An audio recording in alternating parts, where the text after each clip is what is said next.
যে মাসটিতে আমরা আছি এটা হলো রজব মাস, এবং রজব মাসের প্রায় অর্ধেক অতিবাহিত হতে চলেছে। রজব মাসের পরে আর একটা মাস শাবান, তারপরেই হলো রমজান। আমার জানতে চাওয়া হলো রজব মাস কেন বেশি গুরুত্বপূর্ণ। এটা একটা গুরুত্বপূর্ণ মাস। এই রজব মাসটা কেন গুরুত্বপূর্ণ, তার গুরুত্বের কারণ কি? কারা কারা বলতে পারবেন? একটু হাত তোলেন। 2, 3, 4, 5, অল্প 5-6টা হাত মাত্র উঠলো। মাশাআল্লাহ। হ্যাঁ, আপনি একটু দাঁড়ান ভাই। রজব মাস কেন গুরুত্বপূর্ণ বলেন? শবে মেরাজের জন্য গুরুত্বপূর্ণ। আপনি? একই প্রশ্ন, একই মত। এটা শবে মেরাজের মাস, সেজন্য গুরুত্বপূর্ণ। আচ্ছা বসেন।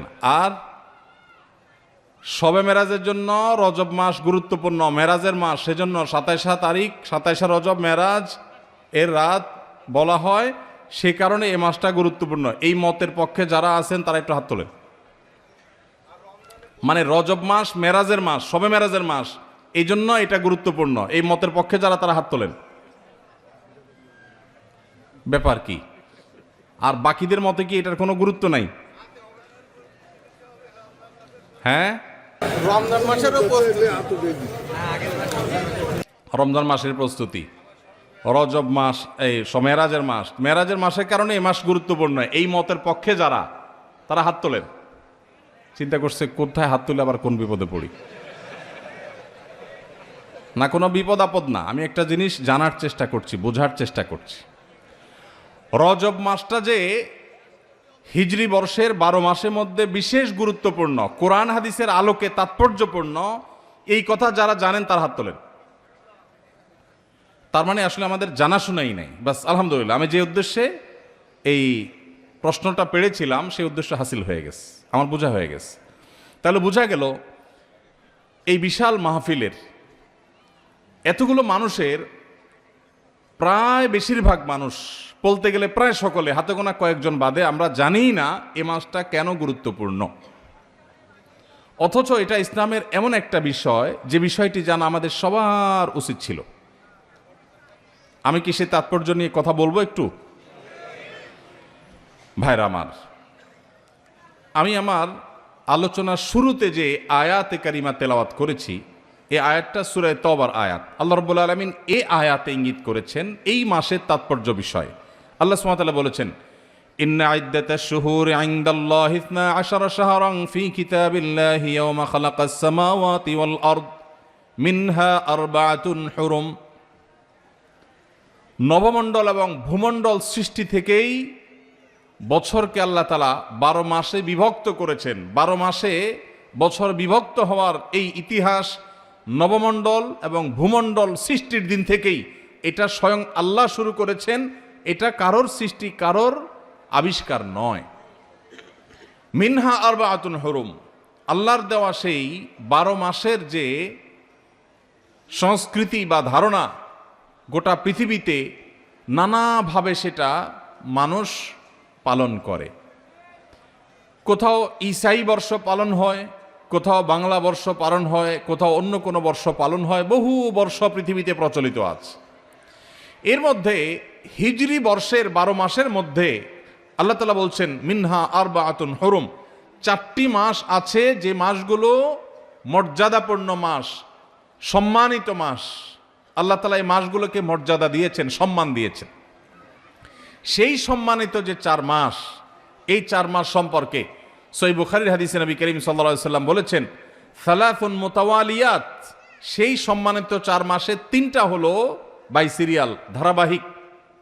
সে ধারাবাহিক 3 মাস হলো জিলকদ, জিলহজ, মুহররম। বলতে হবে সাথে, জিলকদ, জিলহজ, মুহররম। সিরিয়ালে মাসের কততম মাস? হিজরি বর্ষের কততম? 11, 12, 1। এই 3টা হলো ধারাবাহিক সম্মানিত 3 মাসের 3টা। অর্থাৎ আমরা যে রমজানের রোজা পালন করার পরে শাওয়াল আসে, এই শাওয়াল চলে গেলেই টানা ধারাবাহিকভাবে 3 মাস, এগুলো হলো সম্মানিত মাস। ওয়ারাজব মুদর আল্লাযী বাইনা জুমাদা ওয়া শাবান, 4র্থ মাসটা হলো রজব মাস, যেটা জুমাদা সানি আর রজবের মধ্যবর্তী, শাবানের মধ্যবর্তী, অর্থাৎ এই যে মাসটাতে আমরা আছি এটা। তাহলে এটা হলো সম্মানিত 4 মাসের একটা। ভাইরা আমার, এই কথাটা এর আগেও যারা জানতেন, আগে থেকেই জানতেন যে রজব মাসটা সম্মানিত 4 মাসের একটা, এটা যারা আগে থেকে জানতেন তারা একটু হাত তোলেন। খুবই অল্প সংখ্যক মানুষ। তাহলে আজকের মাহফিল থেকে নেওয়ার মতো একটা জিনিস ইতিমধ্যে আমরা পেয়ে গেছি, সেটা হলো সম্মানিত 4 মাস বছরের রমাদানটা সবচেয়ে সেরা, সেটার কোনো আলোচনা নাই, সব কিছুর ঊর্ধ্বে। রমজান মাসের পরে হিজরি বর্ষের 4টি সম্মানিত মাস আছে। এই 4টি সম্মানিত মাসের মধ্যে 3টা ধারাবাহিক, জিলকদ, জিলহজ, মুহররম, আর চতুর্থ মাসটা হলো রমজান মাসের আগের মাস, অর্থাৎ যে মাসটাতে আমরা এখন আছি রজব মাস, এই মাসটা।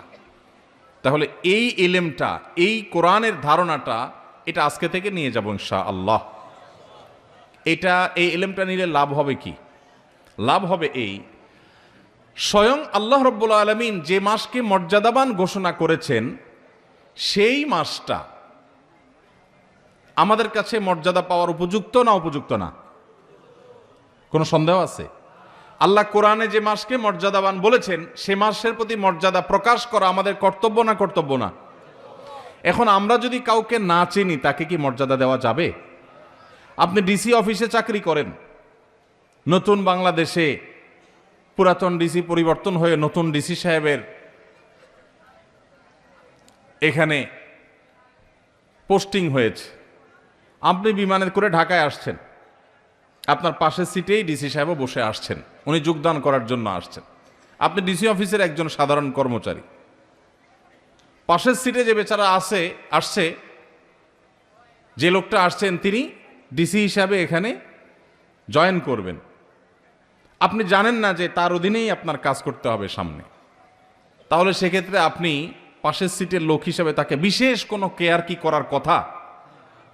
কিন্তু যদি আপনি টের পান, জানতে পারেন যে উনি এখানে জয়েন করবেন এবং তার অধীনে আপনার কাজ করতে হবে, তাহলে আপনার ভিতরে একটু পরিবর্তন হবে নাকি হবে না?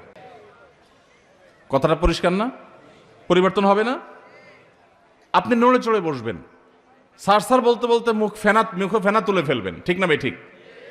পরিচয় না জানলে তো আপনি সম্মানও দিতে পারবেন না, উল্টাপাল্টা আচরণ করে বরং অফিসে আইসা বিপাকেও পড়তে পারেন, ঠিক না ঠিক? ভাইরা আমার, ঠিক একইভাবে এই যে একটা মাস চলে যাচ্ছে, মাসের অর্ধেক প্রায় চলে গেল, এই মাসটা যে সম্মানিত মাস, এই সম্পর্কিত ধারণা এদেশের প্র্যাকটিসিং মুসলমান, নামাজি মুসলমান, মসজিদে আসা মুসল্লি, ওয়াজ মাহফিলে আসা মুসল্লিদের 80 থেকে 90% মানুষ এখনো জানে না। একটা হারিয়ে যাওয়া ধারণা, সাধারণ বিষয় নয়, খুচরা বিষয় নয়, কোরআনের বিষয়। এক নয়, একাধিক আয়াতে যে বিষয় আল্লাহ আলোকপাত করেছেন, এটা কোনো খুচরা বা সাধারণ বিষয় হতে পারে না, এটা অনেক গুরুত্বপূর্ণ বিষয়। কোরআনে আল্লাহ তাআলা এই সম্পর্কে আলোচনা করেছেন যে বছরে 12টি মাসের মধ্যে 4টি মাসকে আল্লাহ মর্যাদা দিয়েছেন। এই মর্যাদার মাসটা অর্ধেক চলে গেছে, একবারের জন্য আপনার এই চিন্তাও মাথায় আসে নাই যে একটি সম্মানিত মাস আমি অতিবাহিত করছি, অতিক্রম করছি, একটি সম্মানিত মাস পার হচ্ছে, আপনি একটু নড়ে চড়েও বসেন নাই, তাহলে বোঝা গেল আপনি ওই মাসের সম্মান দেওয়া তো দূরের কথা, সেই সম্মানিত মাসের ধারণাটুকুই আপনার মধ্যে না থাকার কারণে আপনি বরং আল্লাহর দেয়া সম্মানকে অবমাননা করা, অবজ্ঞা করা, অবহেলা করার দায়ে আপনি দায়ী হওয়ার সম্ভাবনা আছে। তাহলে আজকে যে আমরা জানলাম, এখন থেকে জীবনের তরে এটা মুখস্থ করে নিব যে জিলকদ, জিলহজ, মুহররম 11, 12, 1 আর রজব মাস, রমাদানের আগের মাসটি যখন শুরু হবে, আর কিছু করতে পারেন না পারেন, অন্তত একটা সম্মানিত মাস যাচ্ছে এই কথা মনে করে একটু নড়ে চড়ে বসলেন। নড়ে চড়ে বসা বলতে রুটিন যে আমলগুলো আছে একটু বিশেষ গুরুত্ব দিয়ে করলেন। কেন? কারণ সম্মানিত মাস যাচ্ছে। আল্লাহ সম্মান তো এমনি এমনি দেয় নেই, নিশ্চয়ই এই মাসে ইবাদতের আলাদা গুরুত্ব আছে, সেই জায়গা থেকে আপনি সম্মান দিলেন। আরেকটা এক্সাম্পল দেই, ধরেন আপনার শ্বশুর মশাই, হবু শ্বশুর, এখনো বিয়ে হয় নাই, সব কথাবার্তা চূড়ান্ত হয়েছে, আগদ হবে, বিয়ে শাদী হবে, শ্বশুর মশাই তিনি আসছেন, আপনি বসে আছেন সোফায় সাধারণ মুডে, সাধারণ মোডে যখন বসে থাকবেন আপনি, আপনার হবু শ্বশুর, নতুন নতুন শ্বশুর হবে হবে ভাব যখন হয়, তখন শ্বশুর এবং শ্বশুরবাড়ির লোকদের কাছে পৃথিবীর সবচেয়ে খারাপ ছেলেটা, সবচেয়ে উচ্ছৃঙ্খল ছেলেটাও সবচেয়ে আদবে লেহাজি ছেলে হয়ে যায়। ঠিক না ঠিক? বিয়ের দিন জামাই হিসাবে যখন যায়, এলাকার সবচাইতে বাজে ছেলে যেটা, সেও দেখবেন এত সুন্দর ইনোসেন্ট, এত সুন্দর নম্র ভদ্র আদবে লেহাজি সাইজা নাটক করে হলেও সেখানে ওই মুড এসে যাওয়ার চেষ্টা করে। ঠিক না ঠিক? এখন শ্বশুর যখন আসে, আপনি যদি জানতে পারেন যে এই লোকটা আমার শ্বশুর হতে যাচ্ছে, আপনি সোফায় বসে আছেন, উনি ঢুকছে, কি করবেন? যেমনি ছিলেন আপনি থাকবেন? লাভ দিয়ে উঠার চেষ্টা করবেন। ঠিক না ঠিক? আব্বা বলবেন না আঙ্কেল বলবেন, এটা নিয়ে টেনশনে পড়ে যাবেন। ঠিক না ঠিক? নড়ে চড়ে উঠবেন। আর যদি অন্য সাধারণ মানুষ আসে, চিনেন না, তাহলে হয়তো আপনি ড্যাম কেয়ার ভাবে বসে থাকবেন। রজব মাস প্রবেশ করার পর আপনি যদি জানেন যে একটা সম্মানিত মাস প্রবেশ করেছে, আল্লাহ সম্মান দিয়েছেন, সাথে সাথে আপনি নড়ে চড়ে বসবেন। নড়ে চড়ে বসা কি? অন্য সময় ফজর নামাজের জামাতে গাফিলতি হলেও রজব মাস যাচ্ছে এই কথা মনে করে তাড়াতাড়ি মসজিদে চলে যাবেন, কারণ সম্মানিত মাস যাচ্ছে, আল্লাহ সম্মান দিয়েছেন। আমি যদি নড়ে চড়ে না বসি, আমি যদি আমলের জন্য নড়ে চড়ে আমি নিজেকে প্রস্তুত না করি, তাহলে আল্লাহর দেওয়া সম্মানিত মাসের প্রতি আমি অবহেলা এবং অবজ্ঞা প্রদর্শন করে বেয়াদব হলাম। ভাইরা আমার, ধারণাই নেই সমাজে, আলোচনাই নেই। মসজিদের ইমাম সাহেবদের প্রতি আমার অনুরোধ, সম্মানিত মাসগুলো যখন আসবে প্রতিটা মসজিদে মসজিদে এ সম্পর্কে আলোচনা করবেন, আলোকপাত করবেন, আমাদের ভাইদেরকে ধারণা দিবেন। অনেক ভাই আছেন 50-60 বছরের মুসলমান, তার জীবনে 50 বার সম্মানিত মাস এসেছে, একটি বারের জন্য তিনি কেয়ারও করেন নাই, জানেনও না, তার মাথায় আসেই নাই রজব কি আর জমাদে সানিয়া কি, কোনো পার্থক্য নাই, কোনো ব্যবধান নাই, কোনো ভাবলেশ নাই। এর মানে হলো আল্লাহর দেয়া সম্মানিত মাসের প্রতি সম্মান প্রদর্শন আমি করলাম না, অবজ্ঞা করলাম। এটা সুস্পষ্ট আল্লাহর দেওয়া মর্যাদার প্রতি অবজ্ঞা, অসম্মান এবং বেয়াদবি। ভাইরা আমার, তাহলে এখন থেকে সম্মানিত মাস যখনই আসবে, এই মাসকে সম্মানিত মাস হিসাবে আমরা একটু কেয়ার করব, চেষ্টা করব না ইনশাআল্লাহ?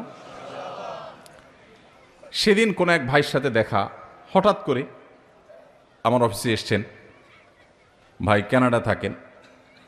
তো আমরা যখন নাস্তা অফার করলাম, সবাই নাস্তা খাচ্ছি, উনি বলেন আমি রোজা আছি। তাই আমি বললাম কি উপলক্ষ রোজা আজকে? সোম না, বৃহস্পতি না, আইয়ামে বীজ না, হঠাৎ করে আজকে এই মঙ্গলবারে কিসের রোজা? তিনি বললেন না, কোনো মাসনুন রোজা না, যেহেতু সম্মানিত মাস রজব যাচ্ছে, সম্মানিত মাস উপলক্ষে রোজা রাখার কোনো স্পেশাল নির্দেশ নাই হাদিসে কোরআনে, কিন্তু আমি নিজে থেকে একটু নফল হিসাবে এটা রাখছি। একে তো শীতকাল, এই সময় নবী সাল্লাল্লাহু আলাইহি ওয়াসাল্লাম রোজা রাখার জন্য উৎসাহ দিয়েছেন, আবার সম্মানিত মাস আল্লাহ সম্মান দিয়েছেন, সেজন্য আমি নিজের উদ্যোগে সুন্নাহ হিসাবে না, একটু নফল আমল করার চেষ্টা করেছি। আমার দিলটা শীতল হয়ে গেছে শুনে। উপস্থিত যারা ছিল সবাইকে বললাম, দেখেন, এটাকে বলা হয় কোরআনের শিক্ষা, এটাকে বলা হয় হাদিসের শিক্ষা। ওয়াজ মাহফিল শুনতে শুনতে কান ঝালাফালা করে ফেললাম, একেবারে ওয়াহ কি ওয়াজ হয়েছে, কি ওয়াজ শুনলাম, এই সমস্ত ওয়াহ আর আহ বলে চলে গেলাম, কিন্তু কিছু শিখতে পারলাম না। জীবনে কোনো পরিবর্তন হলো না, কোনো চেঞ্জ আসলো না, কোনো আমল আসলো না, কোনো বদামল ছাড়া হলো না। এটা কখনো দ্বীনের শিক্ষা অর্জন হতে পারে না। এজন্য ভাইরা, আজকের মাহফিল থেকে আমরা যে এ সম্পর্কে নিজেরা এই ইলমকে আমল করব, চর্চা করব যখন সম্মানিত মাস আসে, এবং নিজের পরিবারের সদস্য বন্ধু বান্ধবের মধ্যে এই বিষয়গুলো শেয়ার করবো যে সম্মানিত মাস সম্পর্কে ধারণা সম্পর্কে তোমার জানা আছে কিনা বন্ধু, চলো আমরা আলোচনা করি। কোরআনে আল্লাহ তাআলা সম্পর্কে বলেছেন, শেয়ার করা যাবে তো ইনশাআল্লাহ? আল্লাহ তাআলা আমাদের সবাইকে এই সম্মানিত মাস সম্পর্কে যে ধারণা বিলুপ্ত হয়ে যাচ্ছে সমাজ থেকে, কোরআনের আমল সাধারণ খুচরা বিষয় না, অথচ হারিয়ে যাচ্ছে, ধারণাই নাই, এই গোটা প্যান্ডেলের মধ্যে 2-4-5 জন ছাড়া বাকিরা আমরা জানি না। তাহলে এটা সম্পর্কে আমরা চর্চা, আলোচনা, আমল বাড়াবো তো ইনশাআল্লাহ? এবার আসেন, সম্মানিত মাসে আমরা কি করব? ভাইরা আমার, সম্মানিত এই মাসগুলোতে স্পেশাল বা বিশেষ কোনো একটি করণীয় আলাদা করে কোরআন হাদিসে কোথাও আসে না যে এটা করতে হবে। বিশেষ কোনো নামাজ নাই, বিশেষ কোনো রোজা নাই, আরবে জাহিলি যুগের মানুষরা রজব মাসে অনেক কিছু করত। এখনো আরবে রজব মাসে ওমরা করাকে বিশেষ ফজিলতপূর্ণ মনে করা হয়। এটাকে বলা হয় ওমরায়ে রজবিয়া। রজব মাসে একটা বিশেষ পশু জবে হতো জাহিলি যুগে, সেটাও নবী সাল্লাল্লাহু আলাইহি ওয়াসাল্লামের হাদিসে উঠে এসেছে। মুসলমানদের জন্য রজব মাসে বা সম্মানিত মাসে করার মতো আলাদা কোনো আমলের কথা কোরআন হাদিসে বলা হয়নি। তবে আল্লাহ রাব্বুল আলামিন যেহেতু এই মাসগুলোকে মর্যাদা দিয়েছেন, এজন্য রুটিন যে আমলগুলো আছে যেগুলো আমরা অন্য মাসেও করি, সেগুলো এই মাসগুলোতে সম্মানিত মাস হওয়ার কারণে বিশেষ গুরুত্বের সাথে করব। ৫ ওয়াক্ত নামাজ ১২ মাসই পড়তে হবে। রমজান আসলে যেরকম তার বিশেষ গুরুত্ব আসে, সম্মানিত মাসের কারণে ওই ৫ ওয়াক্ত নামাজকে আমরা বিশেষ যত্ন সহকারে আদায় করব ইনশাআল্লাহ। যেমন ওই যে বললাম, মুরব্বী মানুষকে সম্মান করা এটা ভালো না খারাপ? ভালো। হারিয়ে যাচ্ছে, আদব লেহাজ হারিয়ে যাচ্ছে, কিন্তু মুরব্বী মানুষ তাকে দেখে শ্রদ্ধা করা এটা আমাকে ইসলাম শিখিয়েছে। পশ্চিমাদের অপসংস্কৃতির করাল গ্রাস এবং থাবা আমাদের যুব সমাজকে ধ্বংস করে দিস। আমরা আমাদের শৈশবে দেখেছি, কোনো মুরব্বী যদি রাস্তার এক পাশ দিয়ে আসতেন, অপর পাশ দিয়ে স্কুল কলেজে পড়ুয়ার তরুণরা, মাদ্রাসা তো বটেই, স্কুল কলেজের ছেলেফেলেরা পর্যন্ত রাস্তার এক পাশে কাচুমুচু হয়ে দাঁড়িয়ে শ্রদ্ধা ভরে সালাম নিবেদন করতেন, আসসালামু আলাইকুম বলে। আর এখন পারলে গায়ের উপর উঠে। ঠিক না ঠিক? ভাইরা আমার, এই জায়গা থেকে আমাদের নৈতিক অধঃপতন হয়েছে না উন্নতি হয়েছে? মনে রাখবেন, নবী সাল্লাল্লাহু আলাইহি ওয়াসাল্লাম বলেছেন, মা মিন শাইইন ইউদাউ ফিল মিজালি ইয়াউমাল কিয়ামাতি আথকালু মিন হুসনিল খুলুক। আবু দাউদ তিরমিজি বর্ণিত হাদিস। নবীজি বলেছেন, কিয়ামতের ময়দানে বান্দার উত্তম আখলাক, উত্তম আচরণের চাইতে ভারী কোনো ওয়েটফুল কোনো আমল কিয়ামতের ময়দানে মিজানে পাল্লা আর উঠবে না। আচরণের সৌন্দর্য, আপনি নফল আমল করলে আল্লাহকে যতটা খুশি করতে পারবেন, আখলাক সুন্দর করলে তার চেয়ে বেশি খুশি করতে পারবেন। উত্তম আখলাকের পাঠ এবং অংশ হলো মুরব্বীদেরকে সম্মান করবেন, আলেমদেরকে ইজ্জত করবেন, তাদের প্রতি বিশেষ কেয়ার করবেন। কিন্তু এটা হারিয়ে গেছে। তো আমি যেই কথাটা বলছিলাম, ধরুন যে কোনো মুরব্বীকেই সম্মান করা, ইজ্জত করা, এটা ইসলামের নির্দেশ। নবী সাল্লাল্লাহু আলাইহি ওয়াসাল্লাম বলেছেন, মাল্লাম ইউআক্কির কাবীরানা, যে ব্যক্তি আমার উম্মতের বড়দেরকে, সিনিয়রদেরকে, বাপের বয়সী মানুষদেরকে শ্রদ্ধা করে না, ফালাইসা মিন্না, সে আমার উম্মত হতে পারে না। তো এই যে সতর্ক নবী সাল্লাল্লাহু আলাইহি ওয়াসাল্লাম করেছেন, এই জন্য যে কোনো মুরব্বী, বাপের বয়সী বা বয়সে বড়, তাদেরকে শ্রদ্ধা করতে হয়। এটা ইসলামের শিক্ষা। এটা করলে একটা ইবাদত হবে, সওয়াব হবে, এবং সেই সওয়াবটা নফল সাধারণ আমল করলে, তাসবিহ করলে যে পরিমাণ সওয়াব হবে, এই সওয়াবটা ওর চাইতে ওয়েটফুল হবে কিয়ামতের ময়দানে। কিয়ামতের দিন আমল কি গণা হবে না মাপা হবে?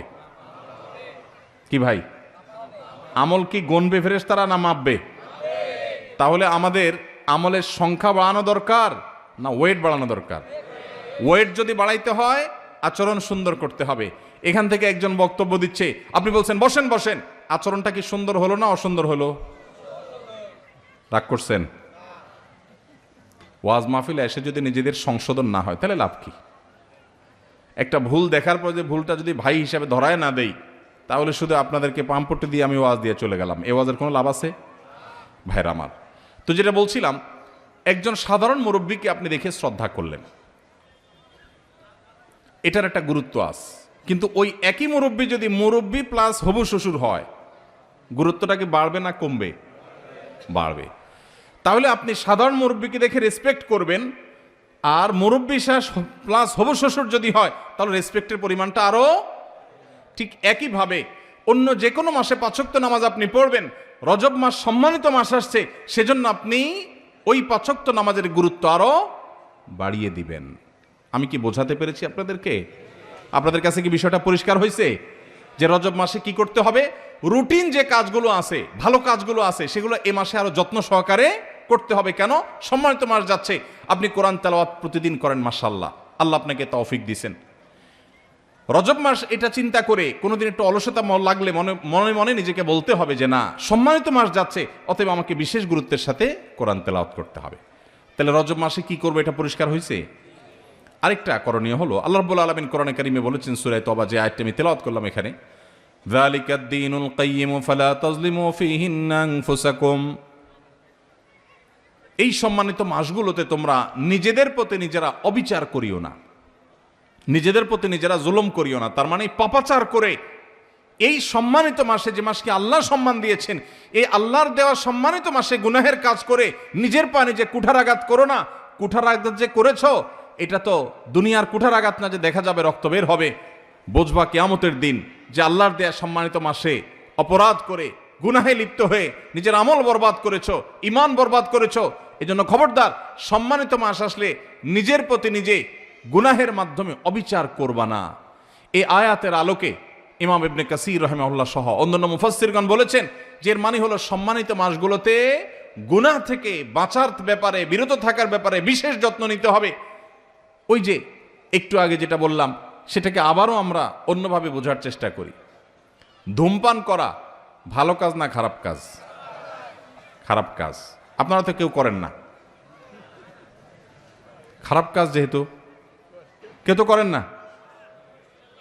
মাশাআল্লাহ, সব ফেরেশতা। ওয়াজ আর করার দরকার কি? এত নেককার মানুষ তারা, মাশাআল্লাহ।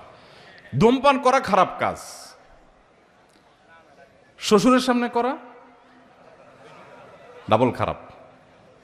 একে তো খারাপ কাজ, আবার শ্বশুরের সামনে বিড়ি খেয়ে, সিগারেট খেয়ে ধোঁয়া ছাড়া, এটা হলো একটা আস্ত বেয়াদবি। ঠিক না ঠিক?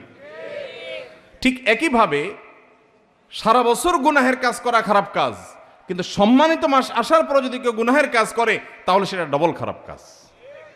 আমি কি বোঝাতে পেরেছি ভাইরা আমার? তাহলে আসেন, রজব মাসের আজকে 14তম তারিখ গেল, আজকে সন্ধ্যা থেকে 15তম তারিখ শুরু হয়ে গেছে। এই মাসের বাকি যে 15 দিন আছে, আমরা যে যে গুনাহে লিপ্ত, কেউ ফেসবুকে হারাম জিনিস দেখি, কেউ বিড়ি সিগারেট খাওয়ার বদভ্যাস আছে, কেউ মুখ দিয়া গীবত শেকায়েত করা, গালিগালাজ করা, খারাপ কথা বলার বদভ্যাস আছে। যে যে গুনাহে লিপ্ত, এই সম্মানিত মাসে প্রতি সম্মান দেখিয়ে সেই গুনাহগুলো থেকে বেঁচে থাকার জন্য বিশেষ যত্ন নেব। চেষ্টা করা যাবে না ইনশাআল্লাহ? আল্লাহ তাআলা আমাদের সবাইকে আমলের তৌফিক দান করুন। ভাইরা আমার, সাদা মাঠা কথা কিন্তু অত্যন্ত দরকারি। কোরআনের নির্দেশ হারায় গেছে, আলোচনা নাই, পর্যালোচনা নাই, সেটা আবার নতুন করে আমরা স্মরণ করালাম। আল্লাহ তাআলা আমাকে, আপনাকে, আমাদের সবাইকে আমলের তৌফিক দান করুন। সম্মানিত মাসের করণীয় হলো রুটিন কাজগুলো বিশেষ গুরুত্বের সাথে করা, পাপাচার থেকে বেঁচে থাকার জন্য বিশেষ যত্নশীল হওয়া। আর আল্লাহ রাব্বুল আলামিন এই মাসে যুদ্ধ বিগ্রহ সম্পর্কে বলেছেন, ইয়াসআলুনাকা আনিশ শাহরিল হারামি কিতালিন ফীহ।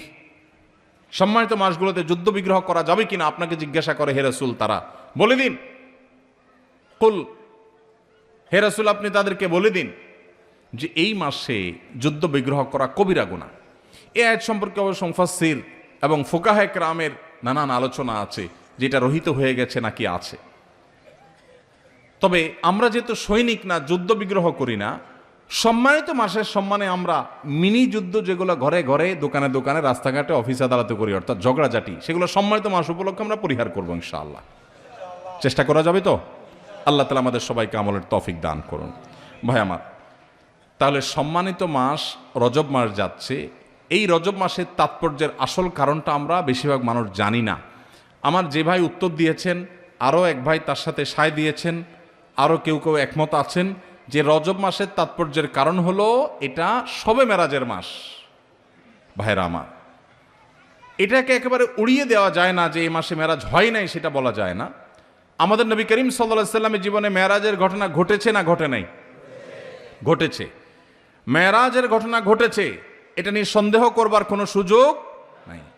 কিন্তু কোন মাসে মেরাজ হয়েছে, কবে মেরাজ হয়েছে, এর তারিখ এবং সময় নিয়ে প্রায় 16টির বেশি মতামত ইতিহাসবিদদের মধ্যে আছে। তাহলে নিশ্চিত করে রজব মাসে 27 তারিখেই মেরাজ হয়েছে, এটা চূড়ান্তভাবে নিশ্চিতভাবে বলার কোনো সুযোগ নাই। এটা হলো প্রথম কথা। দ্বিতীয় কথা হলো, অনেক ফুকাহায়ে কেরামের মতে রজব মাসে হয়েছে, অনেক মুহাদ্দিসিন, অনেক মুআররিখিন, ইতিহাসবিদদের মতে এই মাসেই হয়েছে। সেই জায়গা থেকে আপনি এই মাসকে মেরাজের মাস বলেন, তাতে এমন কোনো সুবিধা অসুবিধার ব্যাপার নাই। কিন্তু অসুবিধার জায়গাটা হলো এই মাসকে ওই মেরাজের মাস হিসেবে বিশেষ তাৎপর্যপূর্ণ মনে করাটা। হাদিসে কোথাও নবী সাল্লাল্লাহু আলাইহি ওয়াসাল্লাম এই মাসকে মেরাজের মাস বলে পরিচয় করার নাই। আমাদের সমাজে সুন্নাতের প্রচার যতটা হয়, বেদাতের প্রচার তার চাইতে বেশি হয়। রজব মাস এর চাঁদ দেখার সঙ্গে সঙ্গে পত্রপত্রিকায় সমস্ত মিডিয়া নিউজ হয় যে পবিত্র রজব মাসে চাঁদ দেখা গেছে, অতএব অমুক তারিখে শবে মেরাজ। শবে মেরাজ অমুক তারিখে, এটা কোনো বিশুদ্ধ হাদিস দ্বারায় সাব্যস্ত না। ইতিহাসবিদদের অনেকের মত আসছে, কিন্তু সেটাকে যতটা গুরুত্বের সাথে প্রচার করা হয়, রজব মাস যে সম্মানিত 4 মাসের একটা, ওইটাকে গুরুত্বের সাথে যদি প্রচার করা হতো, এইভাবে নিউজ করা হতো যে রজব মাসের চাঁদ দেখা গেছে, কোরআনের নির্দেশ অনুযায়ী সম্মানিত 4 মাসের একটি এটি, তাহলে মানুষ সঠিকটা জানতে পারতো, ঠিক না ঠিক? তাহলে সঠিক এবং শুদ্ধটা, কোরআনের বর্ণনা, কোরআনের শিক্ষাটা চর্চা নাই, আছে সেটা যেটা আসলে বিশুদ্ধ কোনো বর্ণনা দ্বারা প্রমাণিত না। ভাইরা আমার, এই জন্য আমাদের নিজস্ব উদ্যোগে দিন শিখতে হবে। দিন শেখার জন্য ওয়াজ মাহফিল একদিন আসলে যথেষ্ট হবে না। এর জন্য আপনাকে মসজিদের ইমাম সাহেবের মাধ্যমে বিভিন্ন দিনই শিক্ষা কোর্স আছে। তরুণরা আজকাল অনলাইনে অনেক ইসলামের বেসিক বিষয়গুলো শেখার জন্য কোর্স আছে, সেই কোর্সগুলো এনরোল করে ফেলতে হবে, সেগুলোতে এঙ্গেজ হয়ে যেতে হবে এবং দিনের বেসিক বিষয়গুলো শিখতে হবে। আল্লাহ তাআলা আমাদের সবাইকে আমলের তৌফিক দান করুন। ভাইরা আমার, সময় অনেক হয়েছে। আমরা মেরাজ নিয়ে কিছু কথা বলতে চাইছিলাম, কিন্তু আপনাদের হইচই দেখে কথা অন্যদিক চলে গেছে। এখন আমাদের সামনে যে সময় আছে, খুব বেশি রাত পর্যন্ত কথা বলা আমার আদতেরও খেলাফ, সুন্নতেরও খেলাফ। আমরা এখন 2টা অপশন বেছে নিতে পারি, হয় মেরাজ নিয়ে আলোচনা করতে পারি, আর নাহলে প্রশ্নোত্তর দিতে পারি। কোথায় যাব বলেন? প্রশ্নোত্তর না মেরাজ? মিশ্র প্রতিক্রিয়া।